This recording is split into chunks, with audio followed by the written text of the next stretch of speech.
بسم اللہ الرحمن الرحیم۔ السلام علیکم۔ حضرت انس رضی اللہ تعالیٰ عنہ فرماتے ہیں کہ رسول پاک صلی اللہ علیہ وآلہ وسلم نے فرمایا کہ دوزخ میں لوگوں کو ڈالا جاتا رہے گا، وہ کہتی رہے گی کہ کچھ اور ہے تو لے آؤ، یہاں تک کہ خداوند بزرگ و برتر اس میں اپنا پاؤں رکھ دے گا۔ اس وقت دوزخ کے بعض اجزاء بعض میں داخل ہو جائیں گے، یعنی دوزخ سمٹ جائے گی۔ پھر دوزخ یہ کہے گی، بس بس اے میرے خدا، مجھے تیری عزت اور بخشش کی قسم، میں بھر گئی۔ اس طرح جنت کے اندر مکانات میں زیادتی اور وسعت ہوتی رہے گی، یہاں تک کہ خداوند تعالیٰ نئی مخلوق کو پیدا کرے گا اور جنت کے خالی مکانات کو بھر دے گا۔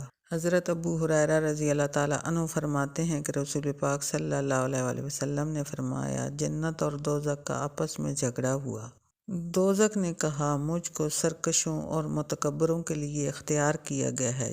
جنت نے کہا، مجھ کو کیا، میرے اندر کمزور لوگ، حقیر و ذلیل لوگ، بھولے بھالے لوگ اور وہ جو فریب میں آ جانے والے ہیں داخل ہوں گے۔ یہ سن کر خداوند عالم نے جنت سے فرمایا، تو میری رحمت ہے، میں تیرے ذریعے رحم کرتا ہوں، اور دوزخ سے فرمایا، تو میرا عذاب ہے اور میں اپنے بندوں میں سے جس کو چاہوں تیرے ذریعے عذاب دیتا ہوں، اور تم دونوں میں سے ہر ایک کو بھر دوں گا، اور دوزخ تو اس وقت تک نہ بھرے گی جب تک خداوند اس میں اپنا پاؤں نہ رکھ دے گا۔ اس وقت دوزخ بھر جائے گی اور پھر اسے سمیٹا جائے گا اور اس کے بعض حصوں کو بعض میں ملا دیا جائے گا، اور اللہ اپنی مخلوق پر ظلم نہیں کرتا۔